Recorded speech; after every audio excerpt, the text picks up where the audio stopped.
भक्तों 6 दिन हो गए नंद उत्सव मनते मनते।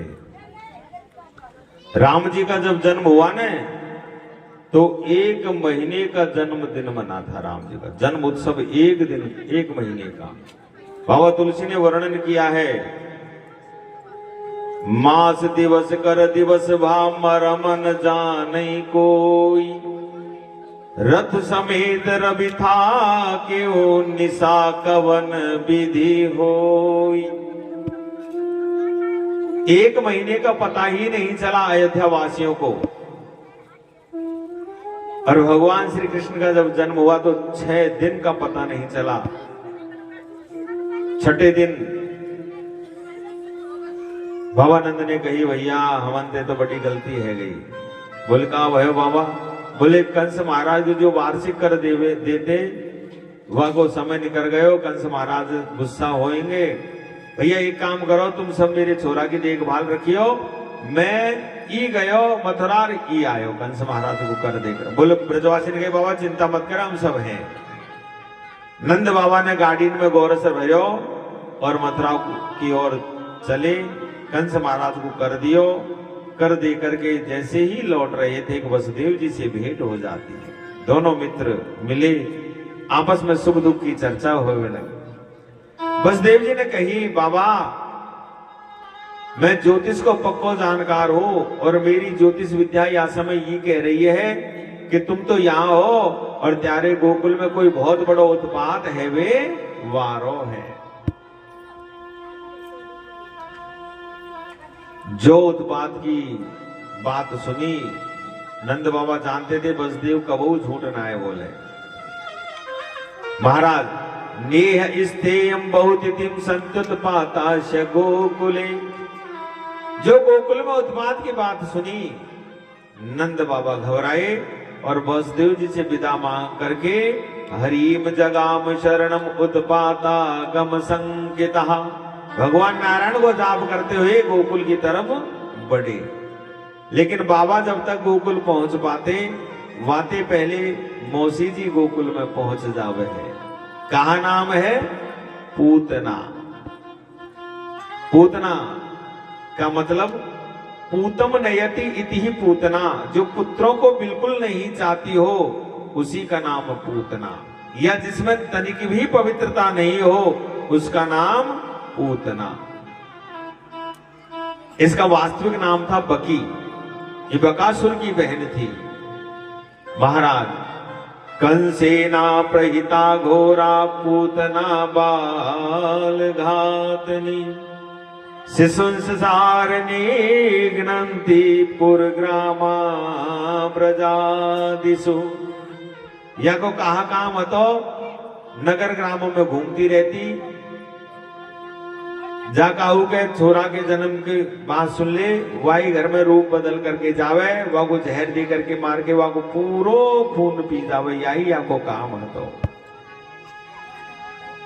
इसने जैसे ही गोकुल की सीमा में प्रवेश करो, बहुत तेरी गोपीन को बधाइयां लेते ले जाते जब देखो, यानी विचार कर लियो कि काहू के पूत को जन्म भयो और मेरो नाम है पूतना, मोई भी चलना चाहिए। और श्री सुखदेव महामुनि वर्णन करते हैं, हे राजन, माया के द्वारा अपना दिव्य मनमोहक रूप इसने बनाया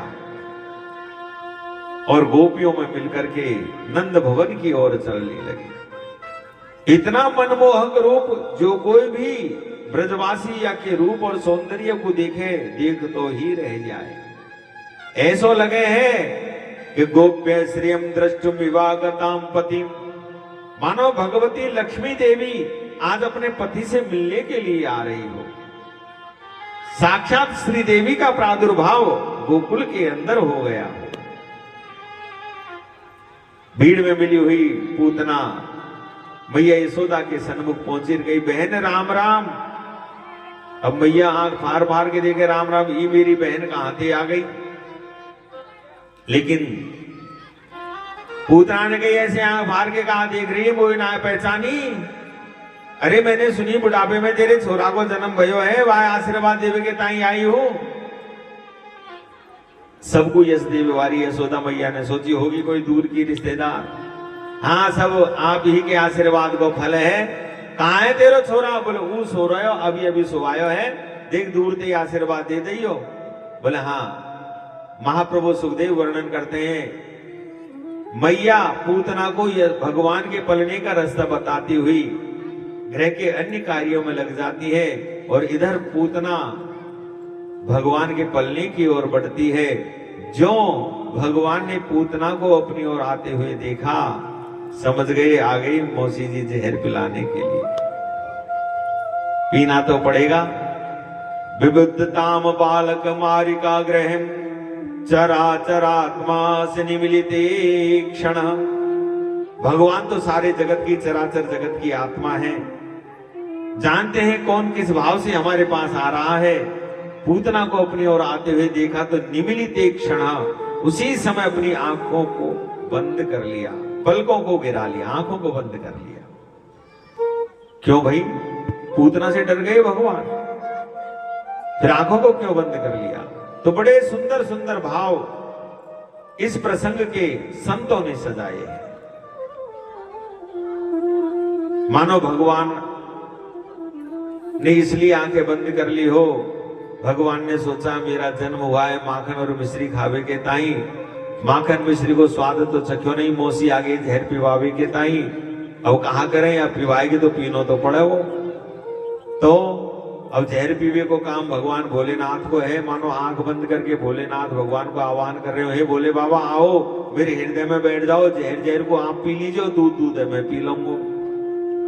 अथवा भगवान ने विचार किया कि आज तक हमने बड़ी दिव्य माताओं का स्तनपान किया है, देवकी मैया, अदिति मैया, कौशल्या मैया, बड़ी दिव्य माताओं का स्तनपान किया, लेकिन आज तक किसी राक्षसी का स्तनपान हमने नहीं किया। लेकिन कहा करें, स्तनपान करना तो पड़ा वही तो बाबे के ताई आई है। तो जैसे एक माँ होती है ना, अपने बच्चे को गोद में डाल करके, बच्चे की तबीयत खराब हो, बच्चे को दवाई देती है, बच्चा दवाई नहीं लेता, रोता है, तो माँ बच्चे को गोद में पकड़ करके, गोद में डाल करके, ले बेटा पी जा, आंख मूंझ के पी जा। उसी प्रकार भगवान ने सोचा आज आंख मूंझ करके ये कड़वा घूंट भी हम पी ही लेते हैं। अथवा भगवान ने सोचा, भगवान के दो नेत्र हैं, एक में सूर्य का वास, एक में चंद्रमा का वास। दोनों ने विचार किया ये राक्षसी माया से अपना मनमोहक रूप धर करके आई है, लेकिन भगवान इसको मारेंगे, इसको सदगति प्रदान करेंगे। तो सूर्य ने कहा मैं तो अपने लोक से नहीं जाने दूंगा इसको, ऐसे राक्षसी को जो भगवान को स्तनपान कराने के लिए आवे, लेकिन भगवान इसको सदगति देंगे, तो मैं तो अपने लोक में होकर के नहीं जाने दूंगा। तो मानो चंद्रमा ने भी कह दिया हम भी अपने लोक में होकर के नहीं जाने देंगे। मानो दोनों ने अपने अपने लोकों का दरवाजा बंद कर लिया हो। बहुत से भाव हैं, कहते रहो कोई गिनती नहीं, लेकिन एक बड़ा सुंदर भाव है जो हमारे जीवन का कल्याण करने वाला है। मानो आंख बंद करके भगवान ये उपदेश दे रहे हो कि दृष्टि उस पर डालो जो दृष्टि का पात्र हो, वो पात्र पर दृष्टि डालोगे तो दृष्टि में दोष आ जाएगा। इसलिए वेद भगवान कहते हैं भद्रम कर्णेभिः श्रूयाम देवा भद्रम पश्येमाक्षभिर्यजत्राः। पश्चिमे अक्ष भद्रम, इन आंखों से कल्याणकारी दृश्य देखो। पश्चिमे भद्र सुनो, इन कानों से कल्याणकारी संगीत सुनो। मन को बिगड़ने के दो ही रास्ते हैं, एक आंख और एक कान। जैसा देखोगे वैसा मन बनेगा, जैसा सुनोगे वैसा मन बनेगा। भगवान ने देखा ये पूतना माया से अपना दिव्य मनमोहक रूप बनाकर के आई है मुझे जहर पिलाने के लिए। ये राक्षसी है, इसको नहीं देखेंगे हम। एक और श्रीमती जी आई रामावतार में, नाम था शूर्पणखा, और भगवान के पास आकर के क्या कहती है, वैसे तो मैंने अपने अनुरूप बहुत वर देखे, लेकिन मुझे अपने अनुरूप वर नहीं मिला। देवताओं को देखा, गंधर्वों को देखा, किन्नरों को देखा, नागों को देखा, लेकिन मुझे मेरे अनुरूप वर नहीं मिला। हां, तुमको देख रही हूं, मन माना कछु तुम ही निहारी। शूर्पणखा भगवान श्री राम से कह रही है, मेरा मन कुछ कुछ करता है, मैं आपका वर्ण कर लूं। होश उठ गए भगवान श्री राम के। हमने अपनी सुंदरता का चमत्कार सारे संसार को दिखाया, और ये कैसी विश्व सुंदरी आ गई जो आज हमको ही रिजेक्ट कर रही है। पूरे तो आप मेरे अनुरूप नहीं हो, लेकिन मेरा मन कुछ कुछ कह रहा है कि मैं आपका वर्ण कर लूं। जबकि भगवान श्री राम कितने सुंदर थे, कल्पना नहीं कर सकते आप। शूर्पणखा के नाक कान विदीर्ण किए, खर और दूषण को लेकर के आई। खर और दूषण ने जब भगवान श्री राम की सुंदरता को देखा, देखते ही रह गए और मंत्री को बुला करके कहा, रे मंत्री, जीवन में युद्ध बहुत किए, योद्धा भी बहुत देखे, लेकिन ऐसा अनुपम पुरुष आज पहली बार देख रहे हैं। भले इन्होंने हमारी बहन को नकटी बना दिया। कौन कह रहा है? जिसका बल और पराक्रम रावण के समान है। रावण ने स्वयं कहा, खरदूषण मोहि सम बलवंता। और आज अरे किसी कमजोर भाई की बहन का भी कोई अपमान कर दे तो मरने के लिए तैयार हो जाए, लेकिन खर और दूषण राम जी को देख करके कह रहे हैं, यद्यपि भगनी कीन कुरूपा, लेकिन वध लायक नहीं पुरुष अनूपा। ये अनुपम पुरुष है, वध के लायक नहीं है।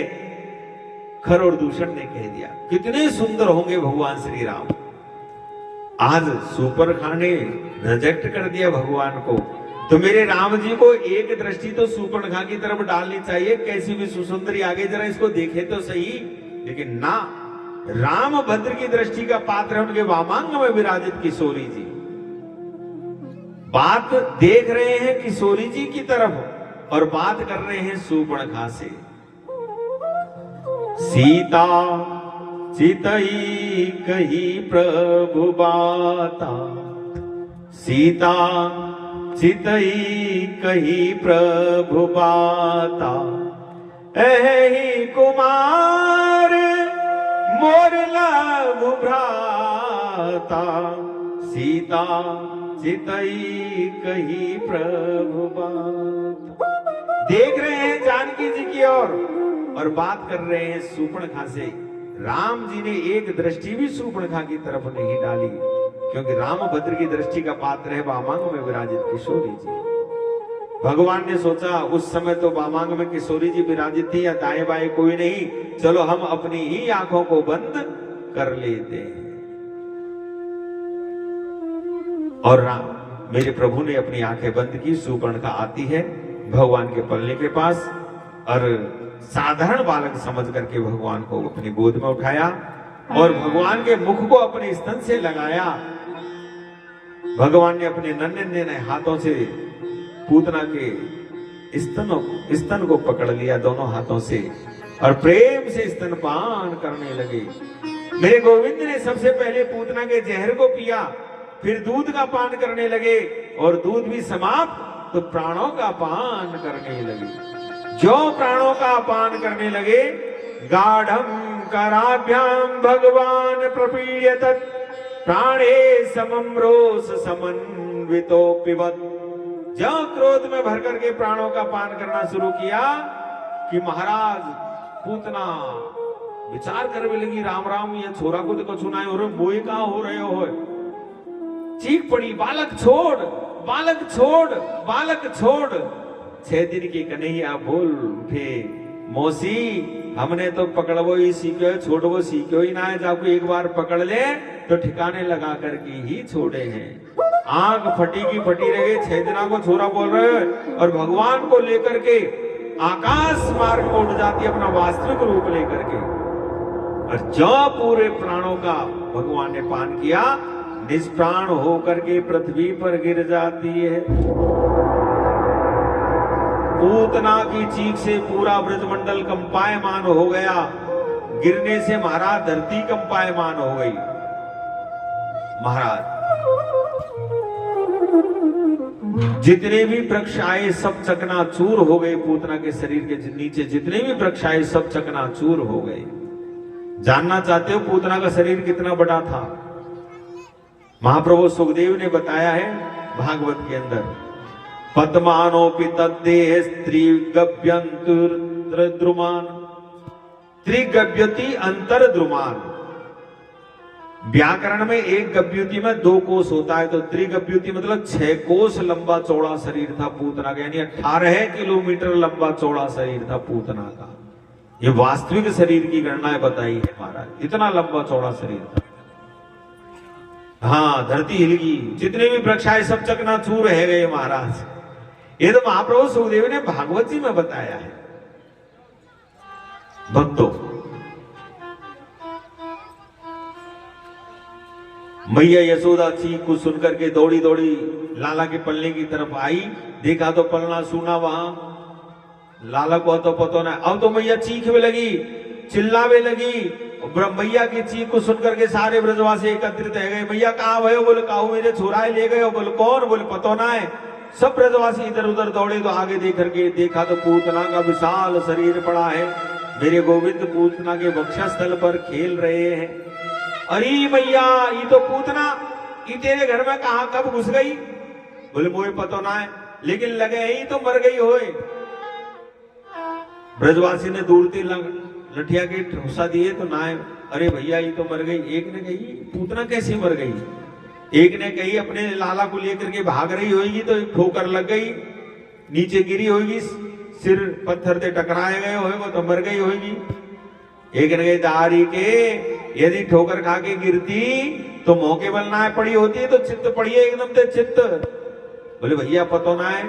जैसे तैसे ब्रजवासी बात करते, जैसे तैसे कन्हैया को पूतना के शरीर से नीचे उतारो और मैया को दियो। कन्हैया को मोह मैया ने अपने स्तन से लगायो और मेरे गोविंद बड़े प्रेम से मैया को स्तन पान कर भी लगे। तब मैया की सांस में सांस आई। पूर्णमासी नाम की पुरोहिता आई कि भैया अरे मैया तो नेक भी सहूर ना है, छोरा ने कैसे खिलावे करे, हर कोई को दे देवे। बोले मुझे तो पता ना है कब पीछे ते घुस गई, कब मेरे छोरा के भागी। लेकिन मैया तेरे छोरा ने राक्षस को स्पर्श कर लियो या कहा जाइए पवित्र है गयो या को शुद्धिकरण होना चाहिए। जब भी कन्हैया पर कोई संकट आवे, गैया के गोत्र ते गोमूत्र ते गैया के गोबर ते गोरज ते स्नान करवावे, यही तरीके से भगवान को शुद्धिकरण हो गए हैं। गौमूत्रेण स्नापित्वा पुनर्गोरज सार्वकम। पंचगव्य में अपूर्व शक्ति होती है। पंचगव्य, एक तो होता है पंचामृत और एक होता है पंचगव्य। पंचामृत में कौन कौन सी चीज? गाय का दूध, गाय का दही, शहद, शक्कर और गाय का घी, ये 5 चीज मिलाओ। बीच में जाए तो चप्पलों खोल जाए हो, हाइट हो जाए। 5 चीजों को मिलाओ तो पंचामृत हो जाता है। और इन्हीं में गाय का दूध लो, गाय का दही लो, गाय का घी लो और गाय का गोबर लो और गौमूत्र लो। इनको मिला दो तो ये पंचगव्य हो जाता है। शहद और शक्कर को हटा करके 2 चीज मिला दो तो ये पंचगव्य हो जाता है। आत्मशुद्धि के लिए ब्राह्मण बालक को जब जनेऊ संस्कार करवाया जाता है तो आत्मशुद्धि के लिए इसी को पिलाया जाता है। सबसे पहले इसको पिलाते हैं, उसके बाद जनेऊ संस्कार ब्राह्मण बालक का होता है। भक्तों, अपूर्व शक्ति है गौ माता, गौमूत्र के अंदर, पंचगव्य के अंदर। लेकिन आज हमारी भारत की गौ माताओं के ऊपर बड़ा संकट खड़ा हो गया है। दर दर की ठोकर खाती फिर रही है हमारी भारत माँ की गौ। लेकिन आपका क्षेत्र वैसे बहुत अच्छा है, जगह जगह गौशालाएं मिल जाती हैं, बहुत अच्छी बात है। जागरूक है आपका क्षेत्र गायों के प्रति। गायें आज हमारी बुद्धि में विकृति क्यों है? कारण क्या है? हमारा गौपालन समाप्त हो चुका है। कोई गायों को पालता ही नहीं। गोपालन हमारा समाप्त हो चुका है। पहले गोबर की खाद से फसल पैदा होती थी, दिव्य फसल होती थी। आज रासायनिक खादों से फसलें पैदा होने लग गई है। आज हमारी पृथ्वी की उर्वरा शक्ति इतनी कमजोर हो चुकी है कि रासायनिक खाद नहीं दो तो फसल पैदा नहीं हो महाराज। आज ये हाल है तो आप अपने बेटों को के लिए क्या दे करके जाओगे? आगे इस पृथ्वी मां का क्या हाल होगा? इसकी उर्वरा शक्ति खत्म होगी कि नहीं होगी? हम इतना ज्यादा प्रयोग करने लग गए हैं, निदानी तो कोई करबो ही कौन चाहे, घास को बढ़ावा के लिए दवाइयों का प्रयोग होने लग गया है। क्या दे करके जाएंगे हम? आने वाली पीढ़ियों को क्या दे करके जाएंगे? आज ये हाल है पृथ्वी मां का कि उसकी जो उर्वरा शक्ति है बिल्कुल नष्ट होती जा रही है। आगे क्या हाल होगा? गोबर की खाद जरूर देनी चाहिए, लेकिन ज्यादा फसल पैदा करने के चक्कर में महाराज रासायनिक खादों का प्रचलन हो गया है। यूरिया की फसल होती है तो यूरिया जैसी बुद्धि होती जा रही है। थैलियों का दूध पीने लगे तो थैली जैसी ही बुद्धि बनने लग गई है महाराज। एक तरफ ये थैली, फिर एक दूसरी तरफ दूसरी थैली पीने लगे। बुद्धि कहां से काम करेगी? हमारे सनातन धर्म के अंदर चींटी का भी सम्मान है, हाथी का भी सम्मान है, हर किसी का सम्मान है, बुराई किसी की भी नहीं हमारे सनातन धर्म में। पहली रोटी गाय को और अंतिम रोटी कुत्ते को निकाली जाती है। हम भोजन बनाते हैं तो पहली रोटी गैया को और अंतिम रोटी कुत्ते को। सनातन धर्म में बुराई किसी की नहीं है, लेकिन जो घर के बाहर होना चाहिए वो घर के अंदर है, जो घर के अंदर होनी चाहिए वो घर के बाहर डोल रही है। कुत्ते को घर की दहलीज तक का ही नियम है, उसको वहीं तक रहना चाहिए, लेकिन वो घर के बेडरूम तक जा रहा है, वहां पर पहुंच रहा है। और गैया जो घर के अंदर होनी चाहिए वो घर के बाहर घूम रही है। कैसे बुद्धि हमारी शुद्ध होगी? गोपालन तो हर किसी को करना चाहिए। तो गाय दर दर की हमारे बुजुर्गों ने गोचर भूमि छोड़ी थी, सबने देखी होगी। आज उस गोचर भूमि पर कब्जा हो चुका है, खेतियां होना शुरू हो गई, तो गाय जाए तो जाए कहां? फिर आपके खेतों में आएगी, डंडे खाती फिर रही है। करंट के तार लगा देते हो फसल बचाने के लिए, गोचर भूमियों पर तो कब्जा हो गया, वो जाए तो जाए कहां? गौपालन के प्रति हमको जागरूक होना चाहिए। वैसे हमारे सनातन धर्म के जो रक्षक हैं, बड़े बड़े ऋषि, राजेंद्र दास जी महाराज, त्रिगोपाल दास जी महाराज, ऐसे बड़े बड़े आचार्य बहुत जागरूकता लेकर के आ रहे हैं। जागरूक भी हुआ है हमारा समाज, बहुत अच्छा जागरूक हुआ है गायों के प्रति और बहुत कुछ, लेकिन अभी तक पूर्ण रूप से गायों के प्रति हम जागरूक नहीं हुए हैं। भक्तों, शुद्धिकरण हुआ भगवान का, और शुद्धिकरण के बाद में 7 श्लोकों से झाड़ा दिया गया भगवान को गाय की पूंछ पकड़ करके। जिस किसी बालक के जीवन में किसी के बालक को नजर गुजर लगती रहती हो, बार बार नजर लगती हो, गाय की पूंछ को पकड़ करके इन 7 मंत्रों से झाड़ दो, जीवन में कभी नजर नहीं लगेगी। इस व्यासपीठ से कह रहे हैं हम आपसे। कौन कौन से मंत्र हैं? इंद्रियाणि ऋषिकेश प्राणान्नारायणो वतु, श्वेत दीपति चित्तम मनः योगेश्वरवतु। इंद्रियाणि ऋषिकेश है, मेरे लाला की इंद्रियन की रक्षा ऋषिकेश भगवान करे। प्राणन नारायण वतु, मेरे लाला के प्राणन की रक्षा भगवान नारायण करे। श्वेत दीप के पति मेरे लाला के चित्त की रक्षा करे और मन की रक्षा योगेश्वर भगवान करे। किरणम पांतु गोविंदम शयनम पांतु माधव, खेलते हुए लाला की रक्षा गोविंद भगवान करे और सोते हुए लाला की रक्षा माधव भगवान करे। ये 7 श्लोक हैं, किसी को चाहिए तो भले हमसे ले लेना, इधर से दे दे।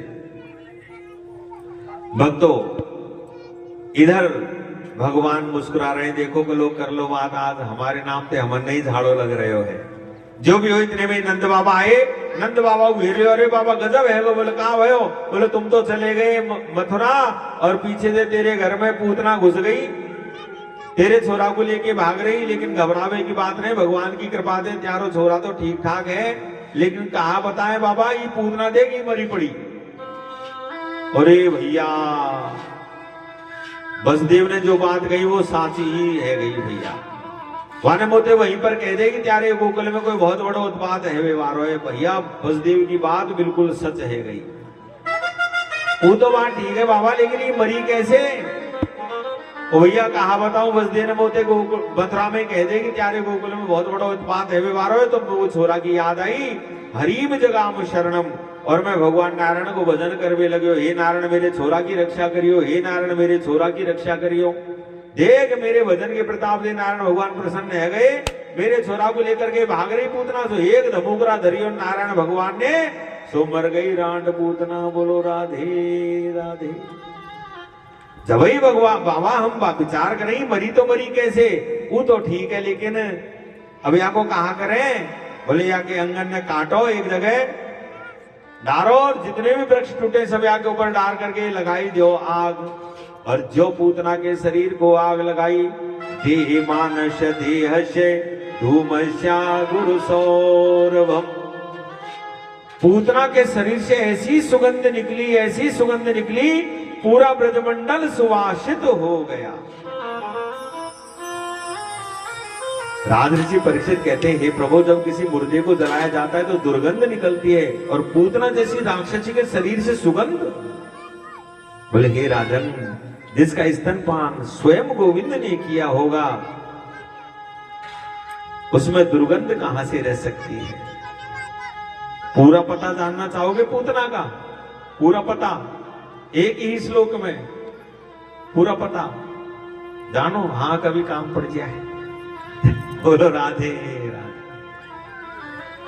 एक ही श्लोक में, पूतना लोक बालग्नि राक्षसी रुधिरासना जिगांसयापि हरये।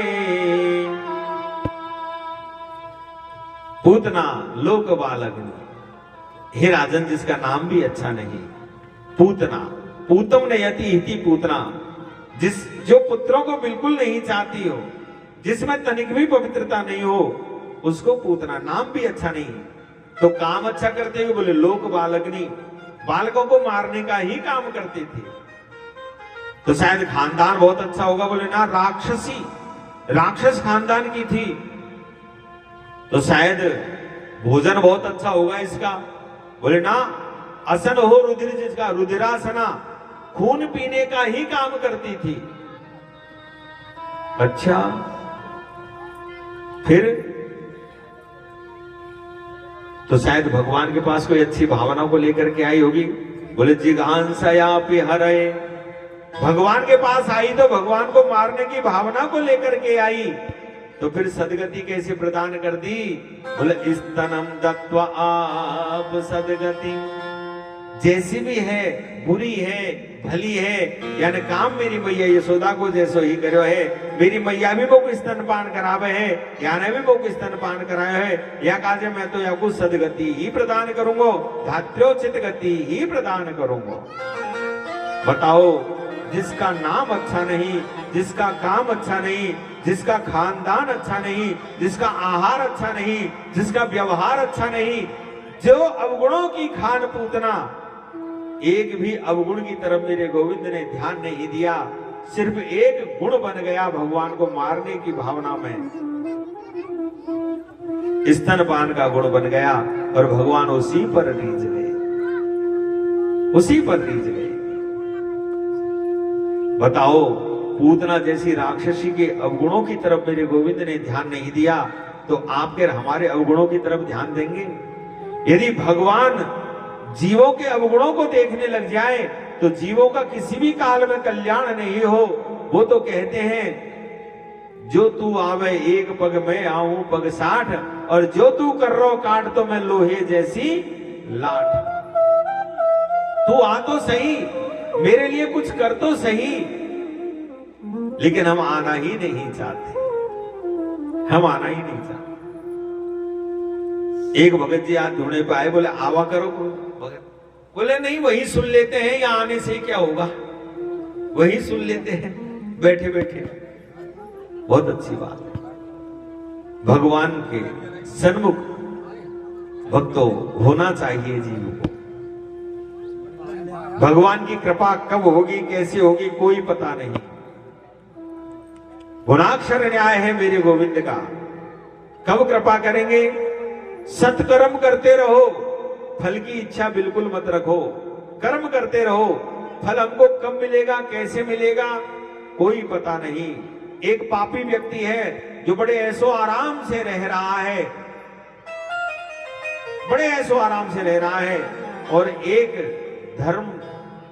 धर्मी व्यक्ति है, धर्म करने वाला है, बड़े नाना प्रकार के दुखों को पा रहा है। बोले महाराज, धर्म भी करा, भजन भी करा, दान भी करा, लेकिन फिर भी दुख ही दुख है। और देखो वो पापी ने भगवान को भजन करे, ने कोई मंदिर में योगदान करे, ने कथान में योगदान करे, फिर भी आनंद है। तो भैया ने कोई ऐसो कर्म करो है, भगवान के खाते में ऐसो बैलेंस डाल करके आयो है, जागू पा रहे है। कायन प्राणी तेरे पुण्य का बीता नहीं करार, तब तक तेरे माफ है चाहे अवगुण करो हजार। कोई उसका पुण्य कर्म है जिसको वो भोग रहा है, जिस दिन उसके पुण्यों का खाता समाप्त होगा, बैलेंस समाप्त, चेक बाउंसर होने लग जाएगा और दुखों का पहाड़ टूट पड़ेगा। बहुत सौ को रातों रात बनते बिगड़ते देखा होगा, अपनी आंखों के सामने देख लिया होगा, रातों रात बनते बिगड़ते देख लिया। तो यदि ठाकुर जी की कृपा है तो उसको ठाकुर जी की कृपा ही मानो और पुण्यों को बढ़ाते रहो मेरे प्यारे, पुण्यों को बढ़ाते रहो ताकि अगला जन्म आपका नहीं बिगड़े। नहीं तो देख लो, बहुत सौ के आंख नहीं, बहुत सौ के हाथ नहीं, बहुत सौ के पैर नहीं, बहुत सौ के खाने के फाके हैं, भीख मांग करके खाते हैं। इनसे सीख ले लो, इन्होंने कोई ऐसा ही कर्म करके आए होंगे जिसके कारण इनको ये भोग भोगने पड़ रहे हैं। हम कह देते हैं किसने देखा है अगला जन्म, इनको देख लो ना, इनसे सीख ले लो भैया, इनसे सीख ले लो। इसलिए पुण्यों को बढ़ाते रहो ताकि अगला जन्म हमारा नहीं बिगड़े। भक्तों, पूतना का कल्याण मेरे गोविंद ने किया, भगवान धीरे धीरे बड़े हो रहे हैं।